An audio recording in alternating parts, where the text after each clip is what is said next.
Querido irmão, querida irmã, o mês de março é muito significativo para todos nós aqui na primeira Igreja Presbiteriana Independente de São Paulo, a Catedral Evangélica de São Paulo. É neste mês que comemoramos o nosso aniversário. São 156 anos de muita história, que são como raízes que nos mantêm bem alicerçados na palavra de Deus. Todo este histórico, todo esse tempo de histórias que nós temos na igreja, tornam-se raízes que nos mantêm hoje alicerçados na própria tradição e também na palavra de Deus. É também um período de muitos sonhos, que são como asas a nos conduzir para aquilo que entendemos ser a vontade de Deus. Daí o tema deste mês: raízes e asas, perseverança, diligência e esperança. Esse é o tema deste mês. Portanto, um mês sobre reflexões sobre a igreja, sobre o papel da igreja, sobre o evento eclesiástico chamado igreja. E você é nosso convidado, você é nossa convidada nesta manhã para meditar sobre este tema: raízes e asas, perseverança, diligência e esperança. Mas refletir sobre a igreja e seu papel na vida das pessoas e na sociedade pode nos conduzir a um caminho equivocado. Eu explico. Quando falamos do papel da igreja, normalmente achamos que estamos nos referindo ao pastor, ao conselho da igreja, que são os presbíteros, ao coral, ou, no nosso caso, aos corais, ao corpo de diáconos, ou a um grupo específico da igreja. Normalmente é assim. A maioria das pessoas, a maioria dos membros, quando trata de pensar e de falar sobre a igreja, pensa nesses grupos. E nesta reflexão, quase nunca nos vemos incluídos na igreja. Parece a igreja sempre alheia a nós, externa a nós. E isso é muito estranho. Isso é muito estranho. Achamos que a igreja é sempre o outro. É sempre o outro, nunca eu. E nesta perspectiva, é sempre o outro quem deve ser cobrado. Afinal, para a maioria, a igreja é todo mundo, menos eu. A igreja é todo mundo, menos eu. Daí que torna-se fundamental compreender o papel que você, irmão, que você, irmã, que nos assiste agora nesse momento, daí que torna-se fundamental compreender o papel que você exerce neste grande corpo, nesta grande família da fé chamada igreja.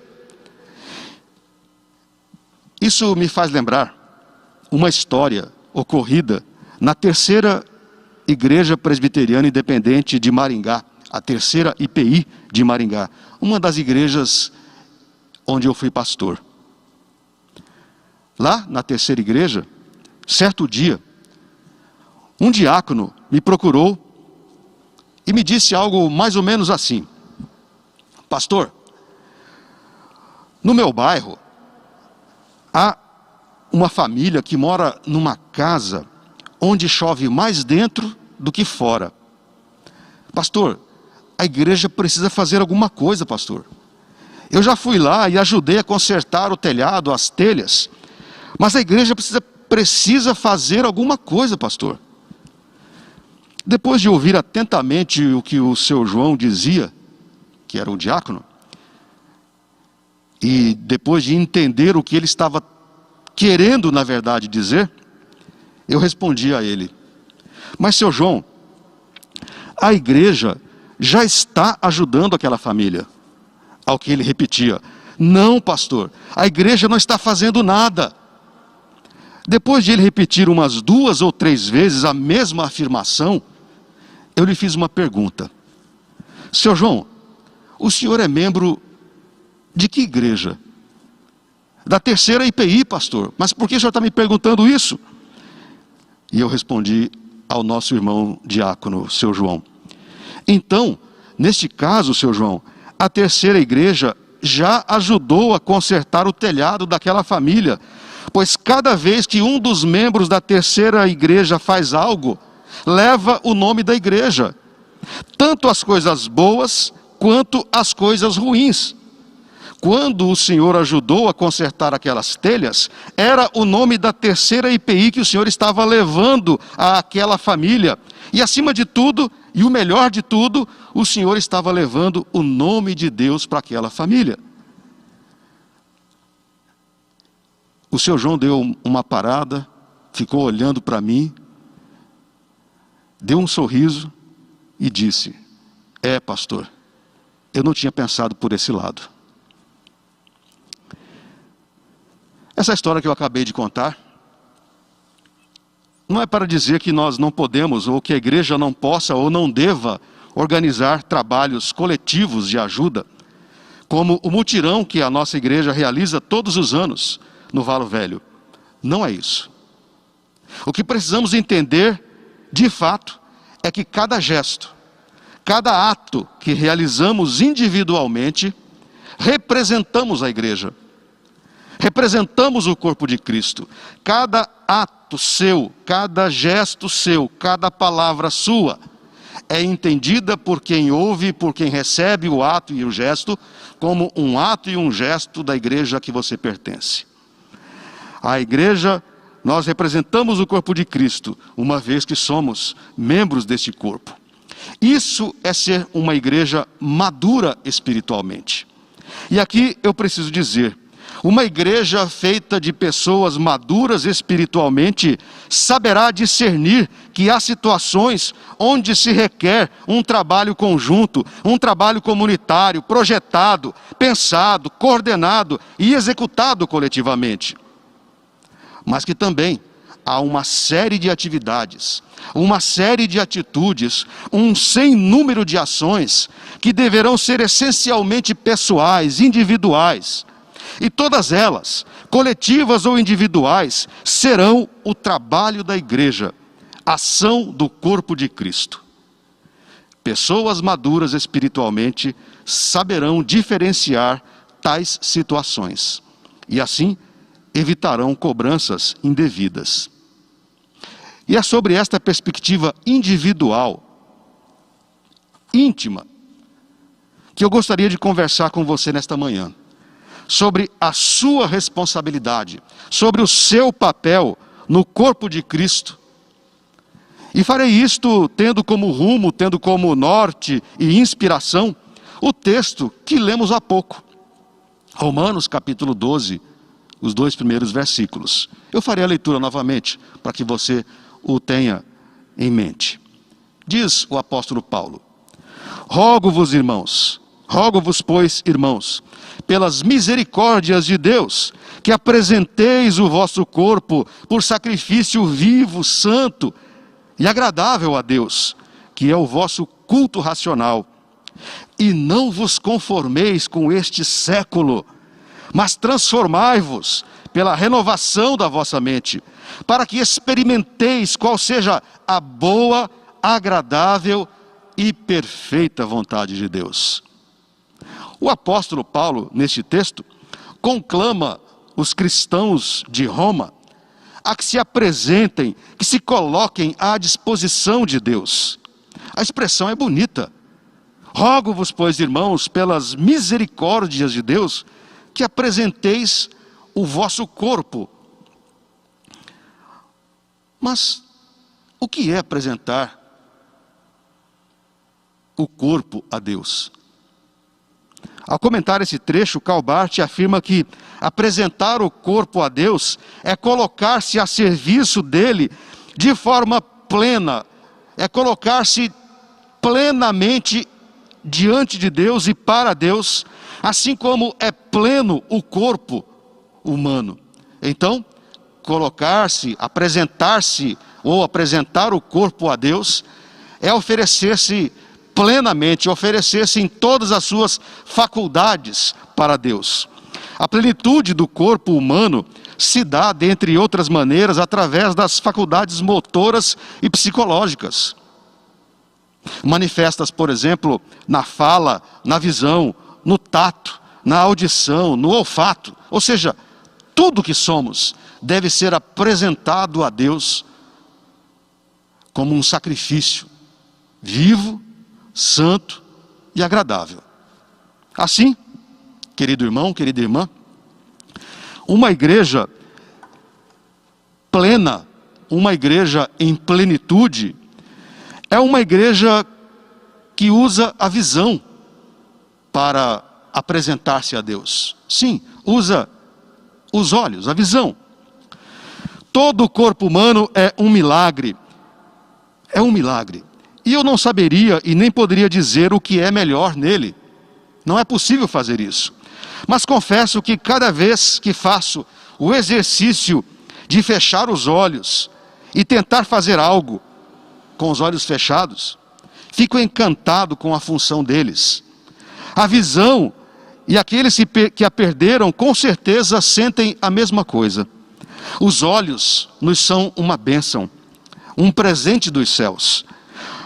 Poder enxergar a beleza, as formas e as cores das coisas é algo do qual nenhum de nós quer perder. E neste exercício de apresentarmos a Deus o nosso corpo como um sacrifício, a visão, os olhos, tornam-se uma grande possibilidade. Você pode fazer isso, você pode apresentar o seu corpo a Deus como um sacrifício, oferecendo a sua visão, oferecendo os seus olhos para Deus. Quase pouco ou nada fazemos para Deus com os nossos olhos. Afinal, eles foram criados, eles foram feitos para que nós, para que eu e você pudéssemos enxergar.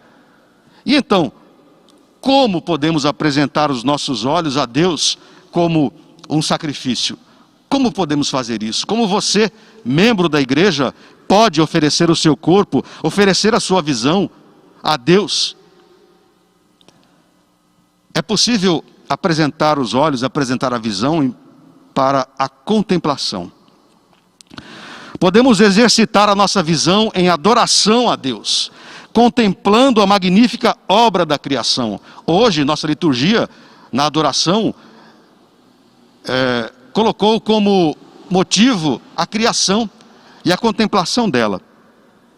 Este é apenas um aspecto deste sacrifício proposto por Romanos capítulo 12. Pode-se dizer que este exercício seja uma forma de fortalecermos a nossa fé. Contemplar a criação, contemplar as belezas da criação, é uma maneira de fortalecermos a nossa fé e apresentaremos o nosso corpo como um sacrifício diante de Deus. Ocorre que, historicamente, o protestantismo, especialmente o protestantismo de missão, do qual nós somos herdeiros, o presbiterianismo, o calvinismo, o protestantismo enfrenta uma grande dificuldade em assumir, em viver, em experimentar uma espiritualidade voltada para as sensações. E assim, a meditação, o silêncio e a contemplação são exercícios espirituais praticamente inexistentes na maioria das igrejas desta grande família do protestantismo de missão. Mas, em 2019, o reverendo Valdinei iniciou uma alteração no culto do domingo à noite aqui na catedral. Foi uma mudança radical. Assim nascia o Catedral Inspiração, um culto voltado para a busca de Deus através do silêncio, da meditação e da contemplação. Uma nova maneira de cultuar a Deus. Através do Catedral Inspiração, temos experimentado uma nova espiritualidade, uma nova maneira de nos falar, de nos relacionar com Deus. Uma espiritualidade que nos motiva a contemplar as obras de Deus e a contemplar por exemplo, obras artísticas humanas como uma expressão de adoração a Deus. Apresentamos o nosso corpo como um sacrifício vivo a Deus quando nutrimos a sensibilidade de contemplarmos os feitos de Deus, quando usamos a nossa visão para contemplar a criação de Deus. Esta é uma experiência de fé individual. A contemplação é uma experiência de fé íntima, ela é pessoal. Uma experiência única e diferente, e que você pode também experimentar para o seu crescimento na fé. E assim você estará oferecendo o seu corpo como um sacrifício a Deus. Era o que o salmista fazia. Contemplava a obra de Deus. Deste exercício de contemplação, o salmista chegou à seguinte conclusão no Salmo 19:1. Os céus proclamam a glória de Deus. E chegou a tal conclusão por conta da contemplação, deste exercício espiritual de oferecer a visão, de oferecer os olhos para a contemplação a Deus. Assim, querido irmão, querida irmã, uma igreja é plena quando usa a visão para contemplar os feitos de Deus. Mas há um outro aspecto desta visão. É possível oferecer os olhos a Deus, oferecer a visão a Deus, não para uma prerrogativa individual, mas para o outro. É possível oferecer os nossos olhos, os seus olhos podem ser ofertados em sacrifício a Deus, em benefício do próximo, em benefício do outro, não apenas de você mesmo. Isso acontece quando olhamos para os campos e percebemos que eles estão brancos para a colheita, para a ceifa. Se por um lado oferecemos os olhos à visão, a nossa visão para a contemplação, o que é um exercício íntimo, pessoal, por outro, podemos oferecê-lo para servirem o próximo. E como isso pode ser feito? É quando usamos a nossa capacidade de enxergar para o reino de Deus. Quando olhamos, quando enxergamos os campos que estão brancos para a colheita. Esta é uma imagem criada pelo próprio Senhor Jesus. A imagem dos campos brancos prontos para a colheita é uma imagem criada por Jesus, ao referir-se às pessoas que ainda não haviam sido impactadas pelo poder do Evangelho e que aguardavam o trabalho evangelístico dos discípulos. Então, para incentivar os discípulos ao trabalho evangelístico, Jesus utilizou-se desta imagem e disse aos discípulos: olhem para os campos, eles estão brancos, prontos para a ceifa, prontos para a colheita. Vão e façam a colheita, vão e evangelizem. Sim, querido irmão, querida irmã, nós podemos oferecer a Deus a nossa visão quando enxergamos à nossa volta aqueles que ainda não tiveram a gloriosa experiência de entregarem suas vidas a Jesus Cristo. Você poderá oferecer os seus olhos, a sua visão, como um sacrifício a Deus, cada vez que você olhar à sua volta e perceber quais pessoas precisam do Evangelho. Sim, querido irmão e irmã, uma igreja é plena também quando usa a visão para enxergar os campos que estão prontos para a colheita, estão prontos para a evangelização. Use seus olhos, use sua visão para descobrir, para enxergar à sua volta aqueles que ainda não experimentaram da graça, que não experimentaram do perdão e do amor de Jesus Cristo. E assim, você estará oferecendo o seu corpo como um sacrifício vivo, santo e agradável a Deus. Em segundo lugar, uma igreja que se apresenta a Deus plenamente e não se conforma com este século, é uma igreja que usa a audição, os ouvidos. Imagine não conseguir ouvir sons. Imagine que você tenha perdido a sua capacidade da audição. Com certeza esta é uma experiência terrível, assim como a perda da visão. Imagine não mais ouvir a voz de seus filhos.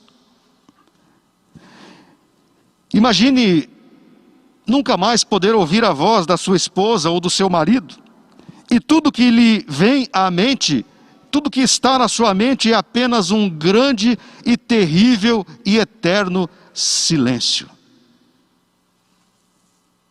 Não há mais o prazer de ouvir uma boa música, não há mais o prazer de ouvir os sons dos instrumentos de uma bela orquestra, por exemplo. Imagine viver toda a vida em profundo silêncio. De fato, na maior parte de nossa vida, só damos valor às coisas quando as perdemos. Isso pode parecer um clichê, e é um clichê, mas não deixa de ser verdade. Isso deveria nos fazer pensar numa maneira de apresentar o nosso corpo como um sacrifício vivo, santo e agradável a Deus, e isso inclui a nossa capacidade da audição. De que maneira podemos oferecer os nossos ouvidos a Deus como uma expressão deste sacrifício? Neste mês, março, você é convidado a meditar nisso. Como igreja, como povo de Deus, como podemos nos oferecer a Deus da melhor maneira possível? Isso pode ser feito através da audição. Podemos ouvir a voz de Deus. Você pode ouvir a voz de Deus como uma expressão, e novamente muito pessoal, muito íntima.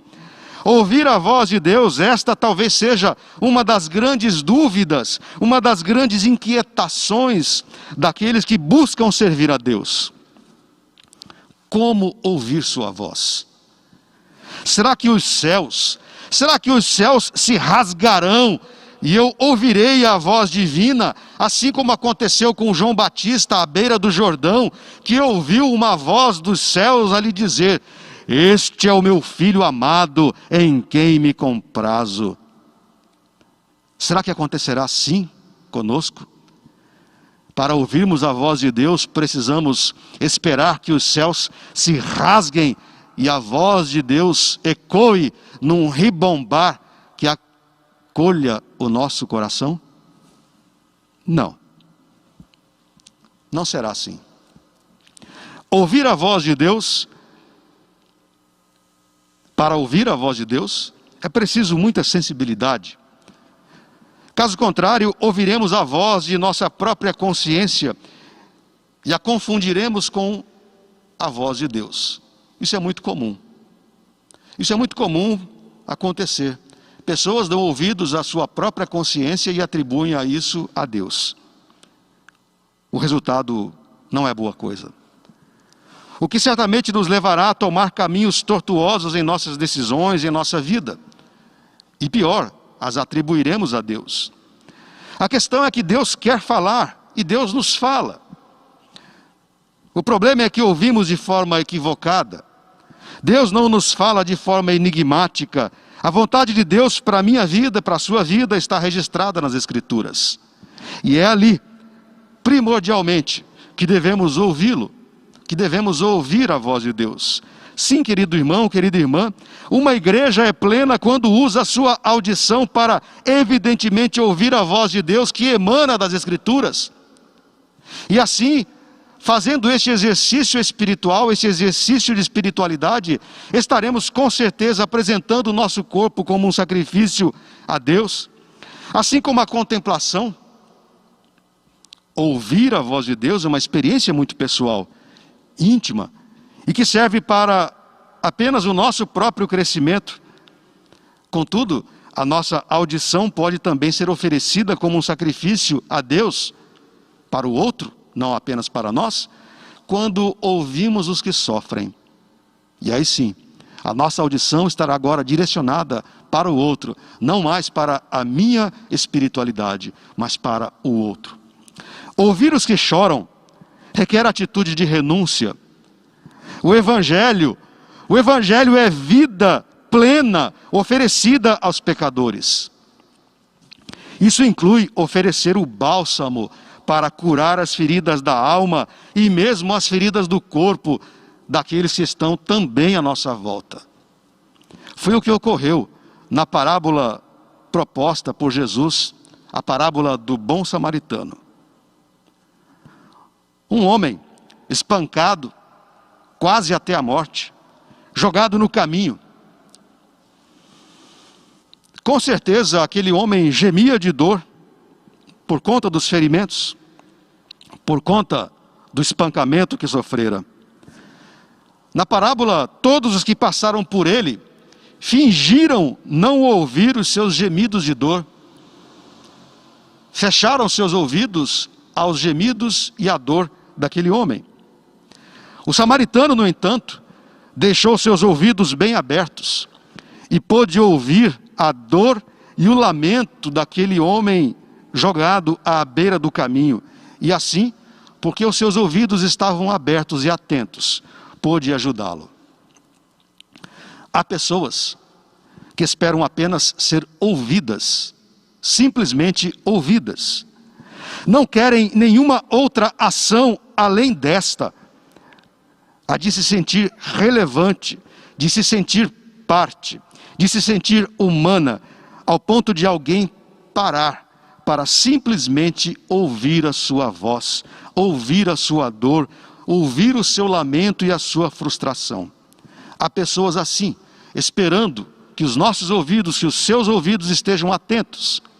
E você pode apresentar, querido irmão, querida irmã, o seu corpo como um sacrifício vivo, santo e agradável a Deus, quando se dispuser a simplesmente ouvir e ser sensível para ouvir os que sofrem à sua volta. Uma igreja é plena quando usa a audição para também ouvir os que choram à sua volta. Esse é um desafio para todos nós, para você que é membro da primeira IPI de São Paulo, é um desafio a todos nós. Em terceiro e último lugar, uma igreja que se apresenta a Deus plenamente e não se conforma com este século, é uma igreja que usa a voz. O ser humano se diferencia dos demais animais por sua capacidade intelectual e por sua capacidade de comunicação. Embora esta comunicação possa manifestar-se de muitos modos, essencialmente esta comunicação é feita pela linguagem, pela fala, pela voz. Seres humanos usam primordialmente a voz para se comunicarem. Isso os diferencia dos demais animais. Quando nos voltamos para a exortação do apóstolo Paulo, contida no texto base de nossa meditação, rogo-vos, pois, irmãos, que apresenteis o vosso corpo como um sacrifício vivo, santo e agradável a Deus. Quando nos voltamos para esta exortação, de que devemos oferecer o nosso corpo, inevitavelmente somos levados a incluir a voz como uma expressão também deste sacrifício. Ou seja, você quer apresentar-se plenamente para Deus? Você quer oferecer o seu corpo como um sacrifício a Deus? Você pode fazer isso também usando a sua voz. Você pode usar a sua voz em primeiro lugar para o louvor e a adoração. A primeira manifestação da voz que pode ser utilizada para Deus como um sacrifício é o louvor, é a adoração. Na verdade, esta é uma das principais ações da igreja cristã desde a sua instituição por Jesus. De acordo com Atos, capítulo 2, versículo 46, os primeiros cristãos adoravam a Deus, unânimes, reunidos no templo em Jerusalém. Ocorre que aquele templo era um templo judaico. A voz era utilizada para a recitação de orações. Então, os primeiros cristãos iam para o templo de Jerusalém, que possuía uma liturgia judaica, e ali os cristãos permaneciam, louvando a Deus, adorando a Deus. E usavam a voz em orações como o Kadish, o Alenu, o Shema e a Tefilá, que são orações da liturgia judaica. Eram orações recitadas. A voz era também utilizada para a leitura dos salmos. Com o passar do tempo, os cristãos deixaram o templo e criaram seus próprios espaços de adoração, o que nós chamamos hoje de igreja ou templo. E não mais agora sob a influência da liturgia judaica, criaram suas próprias maneiras de adorar a Jesus Cristo. E assim, os cânticos de adoração tomam o lugar de destaque no culto cristão. Ao longo do tempo, cristãos do mundo inteiro oferecem a sua voz para o canto em adoração a Deus. São os coros, oferecem os cristãos a sua voz para os cantos solos, para os duetos, para os quartetos, para os conjuntos. E assim tem sido ao longo da história da igreja cristã. A voz tornou-se assim o principal instrumento para a adoração a Deus e a adoração a Jesus Cristo. Na expressão do apóstolo Paulo, você quer apresentar o seu corpo como um sacrifício vivo, santo e agradável a Deus? Então ofereça de todo fôlego e alegria a sua voz, seja em nossos coros, seja no canto litúrgico ou no canto congregacional. Apresente a sua voz como sua expressão de louvor e adoração. Esta é uma maneira de oferecer a voz como um sacrifício. Mas há também outras maneiras de oferecermos a voz como um sacrifício a Deus, de apresentar a nossa voz para o serviço a Deus. A segunda maneira de oferecermos a nossa voz é a proclamação do Evangelho. 1 Coríntios, capítulo 9, versículo 16, possui uma expressão muito significativa. Ai de mim se não pregar o Evangelho. A frase é uma preocupação do apóstolo Paulo e expressa de maneira exata qual era o sentimento existente entre os primeiros cristãos sobre a responsabilidade pessoal na evangelização. Ai de mim se não pregar o Evangelho. A igreja cresceu rapidamente no primeiro século, porque os primeiros cristãos abraçaram a gloriosa tarefa de usar a voz, de usar a boca, para proclamar as verdades do Evangelho de Jesus Cristo.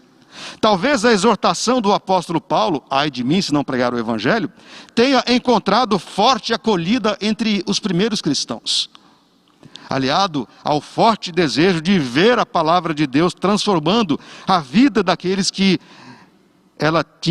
eles tinham contato. E assim usavam a sua voz para a evangelização. Hoje, passados mais de 2000 anos, a exortação do apóstolo Paulo continua rica e atual.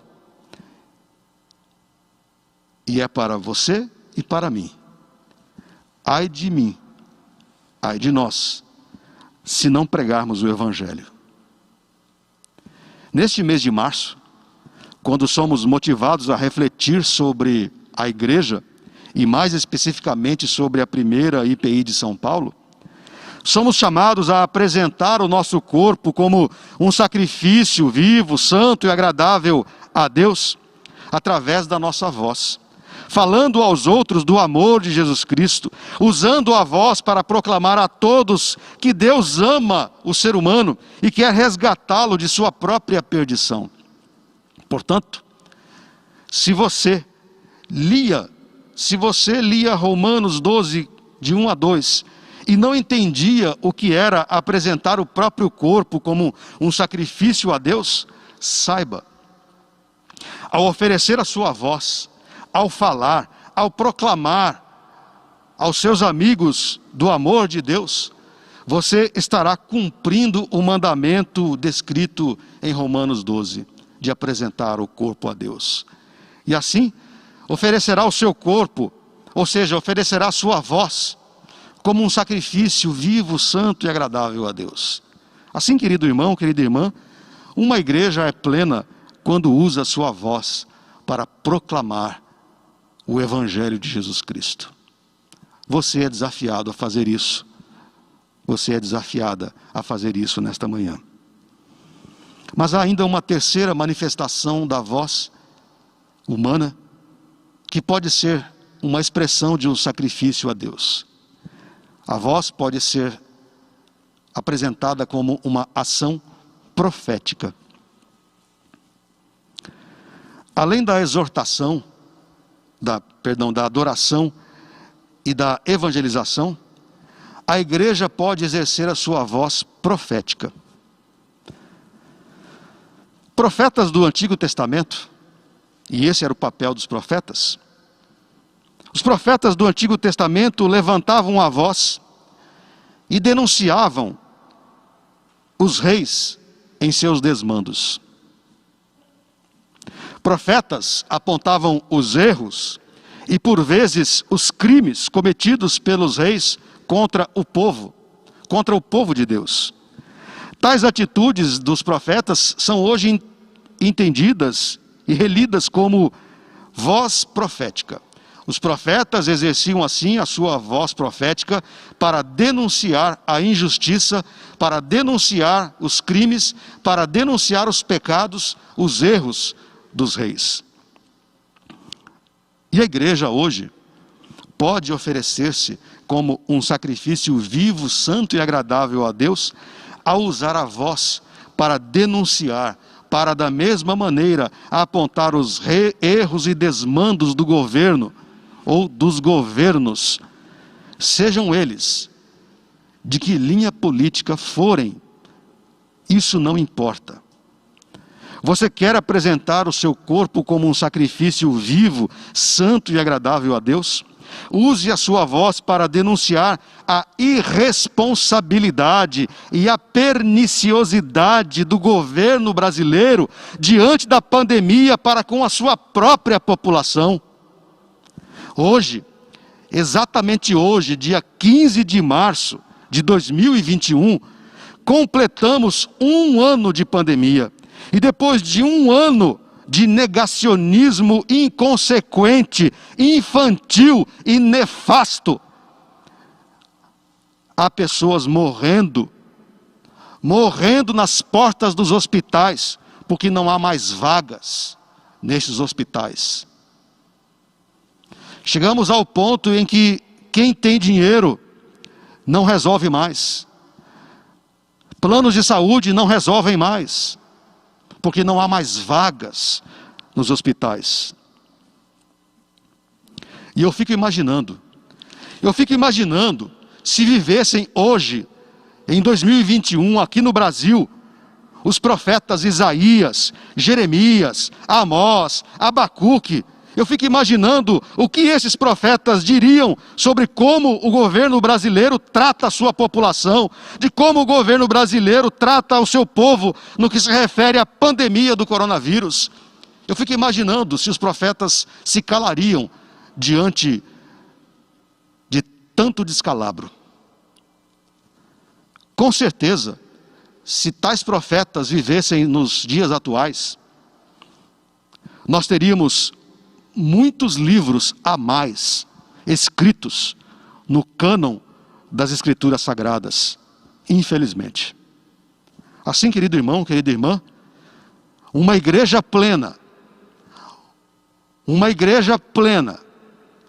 e que se apresenta como um sacrifício vivo, santo e agradável a Deus, usa a sua voz, sim, para adorar a Deus, para entoar cânticos, para entoar hinos de louvor.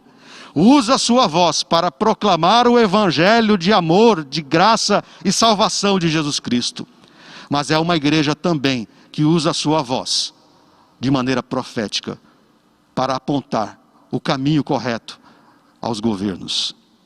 Assim, querido irmão, querida irmã, uma igreja é plena quando usa a sua boca, a sua voz profética em busca da justiça. E você pode fazer isso. Você é membro da Igreja de Cristo. Você é filho, você é filha de Deus. Quero concluir esta meditação citando, na verdade lendo, nós não cantaremos, eu farei a leitura de uma letra de um dos hinos do nosso hinário, o Cantai Todos os Povos. Este hino resume de maneira magistral tudo o que eu falei até agora. O hino chama-se Mil Línguas Eu Quisera Ter. Mil Línguas Eu Quisera Ter, de Jaci Marasquim. E eu encerro esta meditação, esta mensagem, com a leitura deste hino. Mil línguas eu quisera ter para proclamar o teu amor e celebrar com gratidão o teu louvor. Mil línguas eu quisera ter para denunciar a escravidão, as injustiças sociais e protestar. Mil olhos eu quisera ter para ver no céu, no mar, na flor, a tua face salutar e te adorar. Mil olhos eu quisera ter para te encontrar também na dor dos desolados e sem lar e protestar. Ouvidos mil quisera ter para ouvir contrito a tua voz e no silêncio da manhã ficar feliz. Ouvidos mil quisera ter para ouvir também o teu clamor no grito amargo da opressão e protestar. Narinas mil quisera ter para perceber o cheiro bom do santo incenso e do jardim e respirar.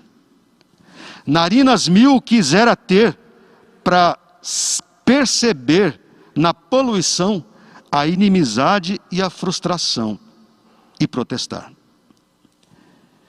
Mil gostos eu quisera ter para fruir a criação, para te encontrar no paladar e no sabor, para poder também lutar contra a miséria e a opressão, que em vez de fome, o povo aqui reparta o pão.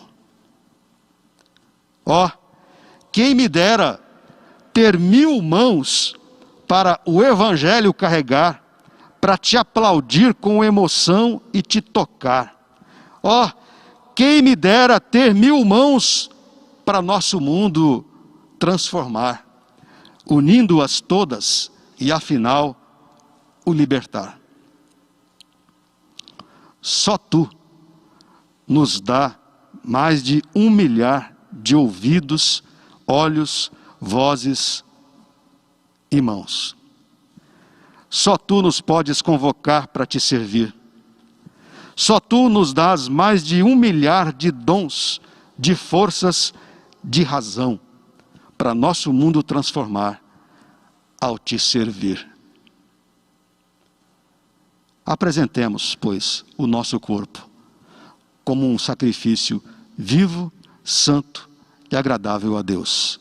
E não nos conformemos com este século, mas nos renovemos pelo Evangelho. A Deus, pois, toda glória.